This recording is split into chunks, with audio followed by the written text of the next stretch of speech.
Hello बच्चों, कैसे हो आप लोग। मैं सुमन मैम। आशा करती हूँ कि आप लोग ठीक ठाक होंगे। बच्चों, आज हम लोग स्पर्श में आपका जो टेक्स्ट बुक है उसमें चैप्टर 1 धूल वो हम लोग पढ़ेंगे। बच्चों, ये पहले जो था, जब कोरोना नहीं हुआ था, लॉकडाउन नहीं हुआ था, तो उसके पहले ये चैप्टर हमारे कोर्स से डिलीट हो चुका था। इसीलिए हमने सेकेंड चैप्टर से स्टार्ट किया था। लेकिन जो अभी न्यू डिलीटेड कोर्स आया हुआ है उसमें धूल चैप्टर का जिक्र नहीं है, मतलब धूल चैप्टर लेना है। दैट्स वाई इसलिए आज हम लोग धूल चैप्टर पढ़ेंगे। मतलब कहने का मतलब यह है कि आपको अपने कोर्स में धूल चैप्टर पढ़ना है। तो बच्चों, धूल को रामविलास शर्मा जी ने लिखा है। तो सबसे पहले हम उनका थोड़ा सा जीवन परिचय जान लेते हैं कि रामविलास शर्मा का जन्म उत्तर प्रदेश के उन्नाव जिले में सन 1912 में हुआ था। प्रारंभिक शिक्षा गांव में पाई। उच्च शिक्षा के लिए ये लखनऊ आ गए और वहां से उन्होंने बच्चों अंग्रेजी में एमए किया और विश्वविद्यालय के अंग्रेजी विभाग में अध्यापक हो गए। बच्चों, रामविलास शर्मा जी ने, इनकी बहुत कृतियां हैं, बहुत किताबें इन्होंने लिखी हैं, जिसमें से ये भारतेंदु और उनका युग भी था, महावीर प्रसाद द्विवेदी और हिंदी नवजागरण, प्रेमचंद्र और उनका युग, निराला की साहित्यिक साधना 3 खंड में लिखी है इन्होंने। कहने का मतलब है कि बहुत ढेर सारी आप अपनी टेक्स्ट बुक में देखेंगे तो इनकी कृतियां और रचनाएं हैं। और रामविलास शर्मा जी को बच्चों साहित्य अकादमी व्यास सम्मान, शलाका सम्मान आदि से सम्मानित किया गया। इन्होंने पुरस्कार स्वरूप मिली राशि साक्षरता प्रसार हेतु दान कर दी। इनको जो गिफ्ट में पैसे मिलते थे तो इन्होंने शिक्षा के लिए के ऊपर रामविलास जी ने उसको खर्च कर दिया।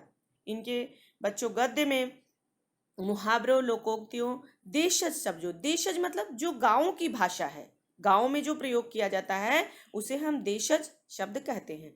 और अन्य रचनाकारों की रचनाओं के उद्धरणों से ली गई सूक्तियों तथा पंक्तियों से ओत प्रोत इस पाठ में इन्होंने धूल की महिमा को बताया है। यह है बच्चों उनका जीवन परिचय। तो सबसे पहले हम धूल के बारे में जान लेते हैं कि आखिर धूल है क्या। धूल का नाम लेते ही आपके दिमाग में आ गया होगा ये जो डस्ट, जो धूल उड़ती है, कितनी धूल उड़ती है, मिट्टी, जो इस मिट्टी से ही धूल उत्पन्न होता है। धूल कितने ही रंग का होता है, कलर का होता है, जैसे काली मिट्टी, लाल मिट्टी, पीली मिट्टी, दोमट मिट्टी, तरह तरह मिट्टियों के प्रकार होते हैं। तो जो धूल उड़ता है उसका वो भी उसी तरह का होता है। तो लेखक ने बच्चों इस पाठ में ये बताया कि लेखक ने धूल की महिमा और उसकी उपयोगिता का बखान किया है कि धूल कितना महत्वपूर्ण है। अपनी किशोर और युवावस्था में पहलवानी के शौकीन रहे डॉक्टर शर्मा अपने इस पाठ के बहाने पाठकों को अखाड़ों, गांव और शहरों के जीवन जगत की भी सैर कराते हैं। चूंकि रामविलास शर्मा बेटा ये बहुत शौकीन थे, पहलवानी के पहलवान थे और अखाड़े में जाकर के अखाड़ा लड़ते थे। तो उसी के बहाने गांव की जीवन शैली क्या होती है बच्चों, शहर में क्या होता है, उसकी भी इस पाठ को पढ़ के आपको पूरा आभास होगा कि क्या होता है। साथ ही धूल के नन्हे कणों के वर्णन से देश प्रेम तक का पाठ पढ़ाने से नहीं चूकते हैं। फिर बच्चों ये हमारा जो धूल के हमारे जो छोटे छोटे कण है, ये जो हमारा धूल है वो क्या है, उसके द्वारा लोगों को ये देश प्रेम की भावना भी बताने से नहीं चूके हैं। इस पाठ को पढ़ने के बाद आप ये समझेंगे बेटा कि धूल को यूं ही धूल में न उड़ा सकोगे। जनरली क्या होता है, धूल लग जाता है, अच्छे कपड़े पहन के हम जा रहे हैं, हमारे कपड़ों में धूल लग गया, कैसे हम उसे झाड़ने लगते हैं ना। और पैरों में लग गया, कीचड़ लग गया, तो हम उसको हेय दृष्टि से देखते हैं, घृणा का सोचते हैं ये घृणा का पात्र है, जबकि वो श्रद्धा का पात्र होता है। क्योंकि बच्चों सबसे बड़ी बात यह है कि हमारा जो ये शरीर है वो भी मिट्टी से बना हुआ है। हमारे मृत्यु के बाद, मरने के बाद जब इसे जला दिया जाता है तो ये पूरा जो मांस का लोथड़ा है ये मिट्टी और धूल में परिवर्तित हो जाता है। तो ये धूल, छोटा बच्चा जो होता है इसी धूल में पल बढ़ के वो बड़ा होता है। कृष्ण भगवान को आप लोगों ने देखा है कि कैसे मिट्टी वो उठा करके खाते थे और उनकी माँ ने उन्हें मिट्टी खाने से रोका, मुंह में से खोला मिट्टी की, मुंह खोलो, तो उन्होंने तीनों ब्रह्मांड, तीनों लोक का दर्शन करा दिया था कि धूल जो है बच्चों, ये मिट्टी जो है, ये हमारी मातृभूमि में जो लिपटी हुई है, ये हमारी जान है, ये हमारे देश का अभिमान है, सब कुछ है। तो हमें उसे घृणा की दृष्टि से नहीं देखना चाहिए। पर इस पाठ में ये भी बताया गया है कि आज जो शहरी सभ्यता है, जो शहर के लोग हैं, आज की जो युवा पीढ़ी है, वो इस धरती पे तो रहना ही नहीं चाहती है, वो भी स्पेस शटल में जाकर के अपना घर बनाना चाहती है। लोगों को धूल से इतनी इतनी खराबी, इतनी घृणा हो गई है। और आप ये देखिए कि हमारा जो अनाज, जिससे हम अपना पेट भरते हैं, जिससे हमारा जीवन चलता है, वो सब कुछ धूल से ही, मिट्टी में ही पैदा होता है। तो चलो बच्चों, हम लोग अब ये धूल की तरफ चलते हैं, उसको पाठ पढ़ते हैं। आप लोग अपना टेक्स्ट बुक निकाल लीजिएगा, पहला पेज नंबर है, उसको देख लीजिएगा। पहला पेज, हिंदी कविता की सबसे सुंदर पंक्तियों में से यह एक है, जिसके कारण धूल भरे हीरे कहलाए। देखो, लेखक ने बच्चों, रामविलास शर्मा जी ने सबसे पहला उन्होंने कविता की लाइन दे दी है, क्या कि जिसके कारण धूल भरे हीरे कहलाए। जिसके कारण, किसके लिए प्रयोग किया है बच्चों? मातृभूमि के लिए। मातृभूमि में की धूल में ही लिपट कर तो हमारा बचपन बीता है, और उसी से हमारा शरीर सुडौल और मजबूत बना है। पहले गांव में क्या होता था, मम्मियाँ जब बच्चे छोटे रहते थे तो उनको मालिश कर देती थी और ऐसे छोड़ देती थी, वो धूल मिट्टी में ऐसे खेलता था, फिर लास्ट में जाके उसे स्नान करवाती थी। तो लेखक के कहने का मतलब ये है कि जिसके कारण धूल भरे हीरे कहलाए, कि मातृभूमि की धूल में लिपट कर बीता हुआ बचपन, उसी के कारण ही तो हम हीरा का मतलब क्या है? वो डायमंड से नहीं है, कि आदमी जो इतना मजबूत और निखर करके निकलता है, जब कोई भी व्यक्ति, कोई भी इंसान अखाड़े में जब उतरता है, तो कैसे उस मिट्टी को लेकर के अपने माथे पे और अपने हाथ पे, अपने शरीर पे वो लगा लेता है, तो वो किसी हीरा से भी बढ़कर है। लेखक के कहने का तात्पर्य, इसका मतलब ये है, जिसके कारण धूल भरे हीरे कहलाए। हीरे के प्रेमी तो शायद उसे साफ सुथरा, खरादा हुआ, आंखों में चकाचौंध पैदा करता हुआ देखना पसंद करेंगे। पर जो बच्चों हीरे के प्रेमी हैं, यहाँ पे बताया है उन्होंने कि हीरे के प्रेमी उसको कैसा देखना पसंद करे, तो हीरे के प्रेमी तो उसको साफ सुथरा, सुडौल, चिकना, चमकदार, आंखों में चकाचौंध पैदा करने वाला देखना चाहते। क्योंकि बेटा हीरा जो है, हीरा मतलब यहाँ रियल डायमंड की बात हो रही है, कि हीरा जितना अधिक सुडौल और चमकदार होगा, उसका मूल्य उतना ही अधिक बढ़ता है। डायमंड खरीदने हम जाते हैं तो वो जितना चमकदार, जितना सुडौल, साफ सुथरा होगा, उसका उतनी ही कीमत लगाई जाती है। तो यहाँ पे बच्चों कीमत का मतलब ये हो गया कि इंसान जब एकदम स्वस्थ होता है, अपनी मिट्टी में खेल करके, अपनी मिट्टी में पल बढ़ के, जब उसका बचपना, उसकी जवानी जब निखरती है, तो किसी लाखों लाखों, हजारों हजारों हीरो से भी ज्यादा कीमती वो होती है। परंतु हीरे से भी कीमती जिस नयनतारे का जिक्र इस पंक्ति में किया गया है, वह धूल भरा ही अच्छा लगता है। पर बच्चों यहाँ पे लेखक कहता है कि हीरे से भी कीमती, मतलब डायमंड से भी कीमती, जिस नयनतारे, नयन मतलब आंख, जिस आंख के तारों का जिक्र किया गया है इस पंक्ति में, वह धूल भरा ही अच्छा लगता है। क्योंकि बच्चों, छोटे बच्चों को जमीन में खेलना, धूल में, मिट्टी में खेलना, मिट्टी से भर जाना उन्हें बहुत अच्छा लगता है। उनका पूरा शरीर धूल से सने होने के कारण उसे धूल भरे हीरा कहा गया है। अच्छा लगता है उसका बचपन, वह धूल भरा ही अच्छा लगता है। छोटा बच्चा आप देखिए धूल में खेलता है, स्वस्थ होता है, तो कितना अच्छा लगता है, उसे लेके खिलाने का मन करता है। जिसका बचपन गांव के गलियारे की धूल में बीता हो, वह इस धूल के बिना किसी शिशु की कल्पना कर ही नहीं सकता है। अब लेखक क्या कह रहा है बेटा, कि धूल के बिना किसी शिशु की कल्पना नहीं कर सकता है, अर्थात कि धूल के बिना शिशु की कल्पना की ही नहीं जा सकती है, क्योंकि शिशु को धूल से बचाकर कोई रख ही नहीं सकता है। वह किसी न किसी बहाने जमीन पर जरूर खेलेगा और धूल से लथपथ होगा ही। छोटा बच्चा क्या है, मालिश करके माँ उसे सुला देती है, अगर उसके पैर हो गए हैं तो क्या वो बिस्तर में पड़ेगा? वो धूल में जाएगा ही, बैठेगा, गिरेगा, खेलेगा उस धूल से।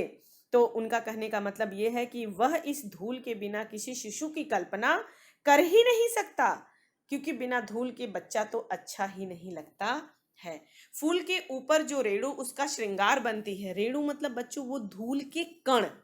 फूल जो होता है, आप देखते होंगे कि कभी फूल के ऊपर जो धूल के कण जम जाते हैं, लाल, आप देखिए सुबह की ओस की बूंदें उस लाल गुलाब की पंखुड़ी पे पड़ती है और उस पे धूल पड़ा होता है, तो उसकी सुंदरता और भी ज्यादा निखर जाती है। वही धूल शिशु के मुंह पर उसकी सहज पार्थिवता को निखार देता है। और वही धूल बच्चों जो है, वो जो लेखक का चेहरा है, उसके मुंह पे अगर पड़ जाता है, वो धूल लेके मुंह में खाता है या लगा लेता है, तो ऐसे लगता है कि उसकी सुंदरता में और भी चार चांद लग जाता है। बच्चों, आप लोग देखते होंगे कि आयुर्वेद में हम लोग मड बाथ लेने जाते हैं। मड मतलब कीचड़, उससे स्नान कराया जाता है। और मुल्तानी मिट्टी तो जो सदियों सदियों से चली आ रही है, आज लोग जाने लगे पार्लर वगैरह में मसाज कराने के लिए। नहीं तो पहले तो क्या होता था, मुल्तानी मिट्टी को ही चेहरे पे लगाया जाता था, उसी से हेयर वॉश किया जाता था। न किसी के बाल कभी सफ़ेद होते थे और चेहरे पे इतनी निखार आ जाती थी। अभिजात वर्ग ने प्रसाधन सामग्री में बड़े बड़े आविष्कार किए हैं। अभिजात वर्ग मतलब बच्चों कि जो रिच फैमिली, जो ऊपरी लोग, बहुत मतलब ये मध्यम वर्गीय नहीं, छोटे लोग नहीं। अभिजात का मतलब होता है पैसे रुपए वाले लोग। उन लोगों ने बहुत बहुत ढेर सारी प्रसाधन सामग्री, आजकल आप देखिए पार्लर में तो लोग जाते, क्या क्या करवाने के लिए नहीं जाते, ये क्रीम, वो क्रीम, ऐसा मसाज, ये कि बड़ी बड़ी प्रसाधन प्रसाधन सामग्री में बड़े बड़े आविष्कार किए। लेकिन बाल कृष्ण के मुंह पर छाई हुई वास्तविक गोधूली की तुलना में वह सभी सामग्री क्या धूल नहीं हो गई? देखो यहाँ पे क्वेश्चन मार्क लगा हुआ है कि बच्चों, जो लेखक का कहना यह है कि कृष्ण के, बाल कृष्ण जो छोटा बच्चा होता है, उसके मुंह पे छाई हुई वो वास्तविक गोधूली। गोधूली का मतलब क्या है बच्चों? गो प्लस धूली। गो मतलब गाय, धूली मतलब उसके पैरों की धूल। गांव में आप देखोगे जो गाय चरने जाती हैं दिन भर, और शाम को जब वो अपने घर को लौटती हैं तो उनके पैरों से जो धूल उड़ता है, तो वातावरण में कैसे गोधूला सा छा जाता है, मिट्टी मिट्टी मिट्टी मिट्टी सा उड़ता है। और वो अगर किसी बच्चे के मुंह पे छाई हुई है, तो उसके तुलना में ये सारी जो पैसे रुपए वाले लोग, अभिजात वर्ग, जो रिच समाज में रिच लोग हैं, उन्होंने जिन प्रसाधन सामग्री का आविष्कार किया है, वो सारी सामग्री उस धूल के सामने निरर्थक हो जाती है। उसकी तुलना में, उस गोधूली की तुलना में वो सारी सामग्री बेकार हो जाती है। क्योंकि बाल कृष्ण के मुंह पे उसकी जो गायों के पैरों से उठी हुई धूल है, वो जो आकर के मुंह पे लगती है बच्चों, तो उसके सामने वो सारी सामग्री बेकार हो जाती है। लेखक के कहने का मतलब ये है, हम धूल चैप्टर ही पढ़ रहे हैं, धूल का महत्व, धूल कितना इम्पोर्टेंट होता है मनुष्य के जीवन में। हमारी सभ्यता इस धूल के संसर्ग से बचना चाहती है, वह आसमान में अपना घर बनाना चाहती है। हमारी सभ्यता का मतलब है बच्चों कि आज का जो समय है, आज के जो लोग हैं, आज की जो सभ्यता संस्कृति चल रही है, वो धूल के संसर्ग से बचना चाहते हैं। शहरों में देखिए तो कैसे पैर में धूल नहीं लगना चाहिए, चप्पल पहना देंगे, देखना बेड से उतरने ना पाए, तो वो धूल के संसर्ग से ही बचना चाहती है। वह आसमान में अपना घर बनाना चाहती है। मनुष्य का वश चले, और बस क्या चले, स्पेस शटल में लोग जा ही रहे हैं, लोग वहां पे जमीन भी खरीदने लगे हैं। अब ऐसा भी कि लोगों की शादियां भी वहां स्पेस शटल में होंगी। तो आज की जो सभ्यता है बच्चों, वो आसमान में अपना घर बनाना चाहती है, कोई जमीन पे पैर नहीं रखना चाहता। इसीलिए शिशु भोलानाथ से कहती है कि धूल में मत खेलो। इसीलिए माँ जो है वो बच्चे से कहती है कि धूल में मत जाना, धूल में खेलना मत। भोलानाथ के संसर्ग से उसकी नकली सलमे सुतारे धुंधले पड़ जाएंगे। उन्होंने क्या कहा कि जो बच्चा भोलानाथ है, मतलब एकदम इनोसेंट जो भोलानाथ है, भोलानाथ मतलब बच्चे को कहा है कि जो शहरों में उसको नहला के धुला के अच्छा सलमा सितारे वाले कपड़े, अच्छे अच्छे कपड़े नए पहना देंगे, तो उनके कहने का मतलब ये है कि अगर तुम मिट्टी के संसर्ग में जाओगे, उसके टच में जाओगे, तो ये जो तुम्हारे नकली सलमे सितारे तुम्हारे शरीर पे ये कपड़े में जुड़े हुए हैं वो सब गंदे हो जाएंगे, धुंधले हो जाएंगे, खराब हो जाएगा, इसलिए धूल में जाना मत। जिसने जिसने लिखा था, धन्य धन्य वे है नर मैले जो करत गात कनिया लगाए धूरी ऐसे लरिकान की, उसने भी मानो धूल भरे हीरो का महत्व कम करने में कुछ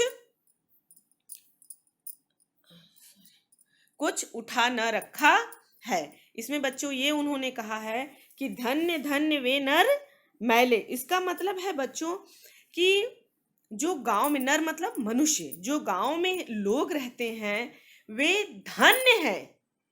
ऐसे लोगों को उन्होंने धन्य माना है लेखक ने कि मैले जो करत गात कनिया लगाए, मैले कि जो मैले कुचैले धूल में ऐसे लरिकान, धूल ऐसे लरिकान की, मतलब जो बच्चे धूल में ऐसे खेलते रहते हैं मैले कुचैले हो करके, और अगर कोई आता है गांव में, भले अच्छा कपड़ा भी पहन के करके वो आता है, उसका कोई भी है, और उसे लेकर के उसके माँ बाप उसे अपने कलेजे से लगा लेते हैं। वो ये नहीं देखते हैं कि बच्चा धूल में सना हुआ है तो अरे मैं गंदा हो जाऊंगा, नहीं, वो ऐसे लोगों को धन्य मानता है कि उनके मन में ऐसी भावना नहीं होती है। वे अपने बच्चों को धूल भरे हीरे में ही देखना पसंद करते हैं, इसीलिए वो उनको लेखक धन्य कहना चाहता है कि धन्य धन्य वे हैं नर मैले। वो ऐसे मनुष्य धन्य है कि जो अपने बच्चों को धूल भरे होने के बावजूद भी अपने सीने से लगा लेते हैं। उसने भी मानो धूल भरे हीरो का महत्व कम करने में कुछ उठा न रखा है, कि उसने भी बच्चों जो धूल भरे हीरो का जो महत्व है उसका भी उसने कोई महत्व कम न किया है। Turn your page. धन्य धन्य में ही उसने बड़कपन को विज्ञापित कर दिया है। अब यहाँ पे लेखक कहता है, बताता है कि धन्य कह करके उन लोगों को उनका बड़कपना दिखाया है, वो कितने बड़कपन है, बड़कपन वहाँ के गांव के लोगों को बताया है, कर दिया है। और मैले शब्द से अपनी हीन भावना भी व्यंजित कर दी है। और मैला शब्द, मैला का मतलब क्या होता है बेटा, गंदा, गंदा कह करके उन्होंने हीन भावना भी व्यंजित कर दी है। अंत में ऐसे लरिकान कहकर उसने भेद पुष्टि का परिचय भी दे दिया है। लरिकान मतलब ऐसे बच्चे कह करके उनकी भेद बुद्धि, मतलब जो भेद करते हैं उसका परिचय भी दे दिया है। वह हीरो का प्रेमी है, धूल भरे हीरो का नहीं। ऐसे लोग जो होते हैं बच्चों, वो हीरे के प्रेमी होते हैं, वो धूल भरे हीरो का नहीं। मतलब ये गांव के लोग, कि जो लोग अपने बच्चों को गंदा होते हुए भी अपने कलेजे से चिपका लेते हैं, लेकिन उसके विरोध में शहर के लोग जो हैं बच्चों, वो ऐसा नहीं करना चाहते हैं। उनको, वो हीरे के प्रेमी हैं, उनको हर कोई साफ सुथरा अच्छा लगता है, धूल भरे हीरे नहीं, मतलब धूल भरे बच्चे उनको अच्छे नहीं लगते हैं। ये जो है शहर के लोगों और गांव के लोगों में बच्चों ये विरोध बता करके उन्होंने ये बात यहाँ कहने का प्रयास किया है। बच्चों ये वीडियो का फर्स्ट पार्ट है, अब इसका सेकेंड पार्ट मैं आप लोगों को समझाऊंगी। आशा करती हूँ बच्चों कि आप लोगों को ये समझ में आ गया होगा। धन्यवाद।